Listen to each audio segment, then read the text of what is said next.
Thank you very much. It's a pleasure to be here. I love this town, and it's a thrill to be here with Jim Johnson, who did so much for Fannie Mae, and that was the greatest single stock in my life, and it's still my largest position. And anybody wants to talk after about how to make money, I'll tell them how to buy more Fannie Mae. And now I've added Freddie Mac to the list too. And Congressman Ed Markey, who went to Boston College and also Boston College Law School, and has done a great job in Congress for everybody in this country, but especially the people in his districts in Massachusetts. But the great honor is to have my wife Carolyn right here, my sweetheart, my great stock picker, who found legs and a bunch of other good stocks. So what I'm going to try and do today, briefly, is, I don't know what I'm supposed to do with this gavel. I've never had one of these things before. I'm going to try and say some words on the things I've used over the years when I was an amateur, when I ran Magellan. I still use today. I think they make sense. I think they make a lot of sense for investors, and I frankly think it's a tragedy in America that the small investor has been convinced by the media, the print media, the radio, the television media, that they don't have a chance.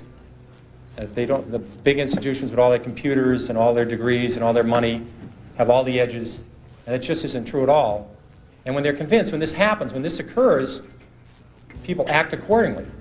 When they believe it, they buy stocks for a week, and they buy options, and they buy the Chile fund this week, and next week it's the Argentina fund, and they get results proportionate to that kind of investing. And that's very bothersome. I think the public can do extremely well in the stock market on their own. I think the fact that institutions dominate the market today is a positive for small investors. These institutions push stocks on usual lows, they push them on usual highs. For someone that can sit back and have their own opinion and know something about an industry, this is a positive. It's not a negative. So that's what I want to talk about.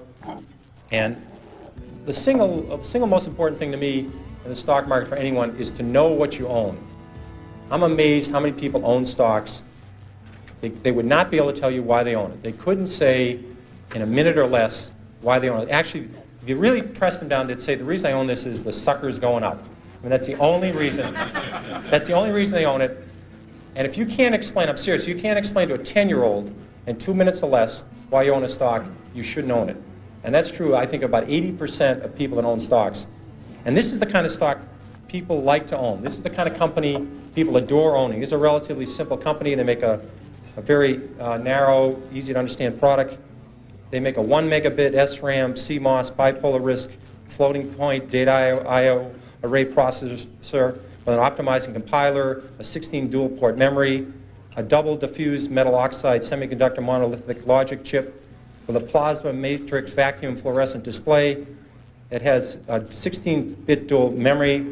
It has a Unix operating system, 4 whetstone megaflop polysilicon emitter, a high bandwidth, that's very important, 6 gigahertz, double metallization communication protocol, an asynchronous backward compatibility, peripheral bus architecture, 4-wave interleave memory, a token ring interchange backplane, and it does it in 15 nanoseconds of capability.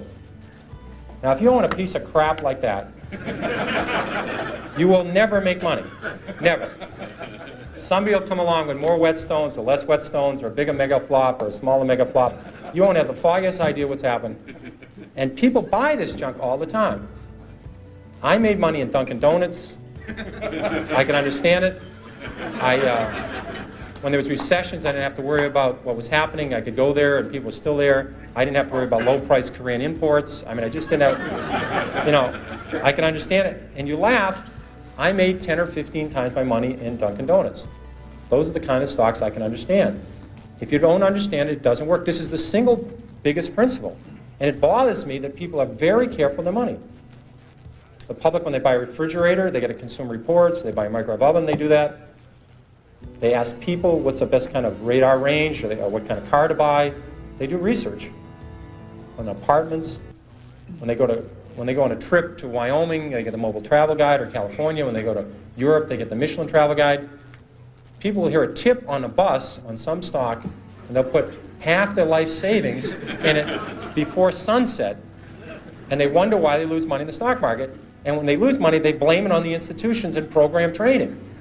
That is garbage. They didn't do any research. They bought a piece of junk. They didn't look at the balance sheet, and that's what you get for it. And that's what we're being driven to, and it's self-fulfilling. The public does terrible investing, and they say they don't have a chance. It's because that's the way they're acting. I'm trying to convince people there is a method. There are reasons for stocks that go up. Coca-Cola, this is very magic. It's a very magic number. Easy to remember. Coca-Cola is earning 30 times per share what they did 32 years ago. The stock has gone up 30-fold. Bethlehem Steel is earning less than they did 30 years ago. The stock is half its price of 30 years ago. Stocks are not lottery tickets. There's a company behind every stock. If a company does well, the stock does well. It's not that complicated. People get too carried away. And first of all, they try and predict the stock market. That is a total waste of time. No one can predict the stock market. They try to predict interest rates. I mean, if anybody would predict interest rates right 3 times in a row, they'd be a billionaire. Considering there's not that many billionaires on the planet, it's very, I had logic, so I had a syllogism and studied these when I was at Boston College. There can't be that many people that can predict interest rates because there'd be lots of billionaires. And no one can predict the economy. I had a lot of people in this room were around in 1981 and 82 when we had a 20% prime rate with double-digit inflation, double-digit unemployment. I don't remember anybody telling me in 1981 about it. I didn't read, I studied all this stuff. I don't remember anybody telling me we're going to have the worst recession since the Depression. So what I'm trying to tell you, it'd be very useful to know what the stock market's going to do. It'd be terrific to know that the Dow Jones average a year from now would be X, that we're going to have a full-scale recession, or interest rate's going to be 12%. That's useful stuff. You never know it, though. You just don't get to learn it. So I've always said, if you spend 14 minutes a year on economics, you've wasted 12 minutes. And I really believe that. Now, I have to be fair. I'm talking about economics in the broad scale, predicting the downturn for next year, or the upturn, or M1 and M2, 3B, and all these M's. I'm talking about economics. To me, is when you talk about scrap prices. When I own auto stocks, I want to know what's happening to used car prices. When used car prices are going up, it's a very good indicator. When I own hotel stocks, I want to know what hotel occupancy is about. When I own chemical stocks, I want to know what's happening to the price of ethylene. These are facts. If aluminum inventories go down 5 straight months, that's relevant. I can deal with that. Home affordability, I want to know about when I own Fannie Mae or I own a housing stock. These are facts. They're economic facts and there's economic predictions. And economic predictions are a total waste. And interest rates, Alan Greenspan's a very honest guy. He would tell you that he can't predict interest rates. He could tell you what short rates are going to do in the next 6 months. Try and stick them on what the long-term rate will be 3 years from now. He'll say, I don't have any idea. So how are you, the investor, supposed to predict interest rates if the head of the Federal Reserve can't do it? So I think that's, but you should study history, and history is the important thing you learn from. What you learn from history is the market goes down. It goes down a lot. The math is simple. There's been 93 years a century. This is easy to do. The market's had 50 declines of 10% or more. So 50 declines in 93 years. About once every 2 years, the market falls 10%. We call that a correction. That means, that's a euphemism for losing a lot of money rapidly, but we call it a correction. And so 50 declines in 93 years, about once every 2 years, the market falls 10%. Of those 50 declines, 15 have been 25% or more. That's known as a bear market. We've had 15 declines in 93 years. So every 6 years, the market's going to have a 25% decline. That's all you need to know. You need to know the market's going to go down sometime. If you're not ready for that, you shouldn't own stocks. And it's good when it happens. If you like a stock at 14 and it goes to 6, that's great. You understand the company, you look at the balance sheet and they're doing fine, and you're hoping to get to 22 with it. 14 to 22 is terrific. 6 to 22 is exceptional. So you take advantage of these declines. They're going to happen. No one knows when they're going to happen. It would be people tell you about it after the fact that they predicted it, but they predicted it 53 times. And so you can take advantage of the volatility in the market if you understand what you own. So I think that's the key element. Another key element is that you have plenty of time. People are in an unbelievable rush to buy a stock. I'll give you an example of a well-known company. Walmart went public in October of 1970. 1970 went public. Already had a great record. It had 15 years performance, great balance sheet. You could have waited 10 years saying you're a very conservative investor, you're not sure this Walmart can make it. You want to check, you see them operate in small towns, you're afraid they can only make it in 7 or 8 states, you want to wait till they go to more states, you keep waiting. You could have bought Walmart 10 years after they went public and made 35 times your money. If you bought it when they went public, you would have made 500 times your money, but you could have waited 10 years after Walmart went public and made over 30 times your money. You could have waited 3 years after Microsoft went public and made 10 times your money. Now, if you knew something about software, I know nothing about software. If you knew something about software, you would have said, these guys have it. I don't care who's going to win, Compaq, IBM. I don't know who's going to win Japanese computers. I know Microsoft, MS-DOS is the right thing. You could have bought Microsoft. Again, I'm repeating myself, stocks are not a lottery ticket. There's a company behind every stock. And you can just watch it. You have plenty of time. People are in an amazing rush to purchase a security. They're out of breath when they call up. You don't need to do this. It's you need an edge to make money, too. People have incredible edges, and they throw them away. I'll give you a quick example of SmithKline. This was a stock that had Tagamet. Now, you didn't have to buy SmithKline when Tagamet was doing clinical trials. You didn't have to buy SmithKline when Tagamet was talked about in the New England Journal of Medicine or the British version, Lancet. You could have bought SmithKline when Tagamet first came out, a year after it came out. Let's say your spouse, your mother, your father, you were a nurse, you were a druggist, you're writing all these prescriptions. Tagamet was doing an amazing job of curing ulcers, and it was a wonderful pill for the company because if you just stopped taking it, the ulcer came back. See, it would have been a crummy product if you took it for $1 and it went away, but it was a great product for the company. But you could have bought it 2 years after the product was on the market and made 5 or 6 times your money. I mean, all the druggists, all the nurses, all the people, millions of people saw this product. And they're out buying oil companies, or drilling rigs, It happens. And then 3 years later or 4 years later, Glaxo, even a bigger company, it's a huge company, a British company, brought out Zantac, which was a better, at that time, an improved product. And you could have seen that take market share, do well. You could have bought Glaxo and triple your money. So you only need a few stocks in your lifetime. They're in your industry. I think of people, if you'd worked in the auto industry, let's say you're an auto dealer the last 10 years, you would have seen Chrysler come up with a minivan. You've seen, if you're a Buick dealer, a Toyota dealer, Honda dealer, you would have seen the Chrysler dealership packed with people. You could have made 10 times your money on Chrysler a year after the minivan came out. Ford introduced the Taurus Sable, the most successful line of cars in the last 20 years. Ford went up 7-fold on the Taurus Sable. So if you're a car dealer, you only need to buy a few stocks every decade. When your lifetime's over, you don't need a lot of 5-baggers to make a lot of money starting with $10,000 or $5,000. So in your own industry, you're going to see a lot of stocks, and that's what bothers me.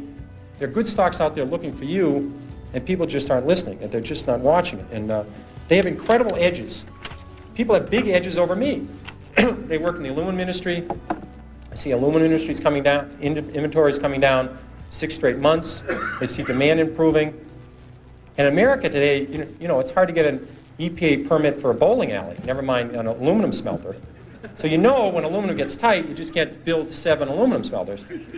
So when you see this coming, you can say, wait a second, I can make some money. When an industry goes from terrible to mediocre, the stock goes north. When it goes from mediocre to good, the stock goes north. And it goes from good to terrific, the stock goes north. There's lots of ways to make money in your own industry. You can be a supplier in the industry, you can be a customer. This thing happens in the paper industry, it happens in the steel industry. It doesn't happen every week, but if you're in some field, you'll see a turn, you'll see something in the publishing industry. These things come along, and it's just mind-boggling, people throw it away. One of the things I find a couple of rules I want to throw out that I find useful, excuse me, is a lot of times people buy on the basis the stock has gone down this much. How much further can it go down? I remember when Polaroid went from 130 to 100. People said, "Here's this great company, great record. If it ever gets below 100, just buy every share." And it did get below 100. A lot of people bought on that basis, saying, "Look, it's gone from 135 to 100. It's now 95. What a buy!" Within a year, it was 18. And this is a company with no debt. I mean, this is a company. It was just so overpriced. It went down. I did the same thing in I think my first or second year at Fidelity. Kaiser Industries had gone from $26 a share to 16. I said, how much lower can it go? It's 16. So I think we bought one of the biggest blocks ever on the American Stock Exchange of Kaiser Industries at 14. I said, you know, it's gone from 26 to 16. How much lower can it go? Well, at 10, I called my mother and said, Mom, you got to look at this Kaiser Industries. I mean, how much lower can it go? It's gone from 26 to 10. Well, it went to 6, it went to 5, it went to 4, it went to 3. And now I am fortunate this happened rapidly, or I would probably be still caddying or working at the Stop and Shop, but it happened fast. So I was able to, it was compressed.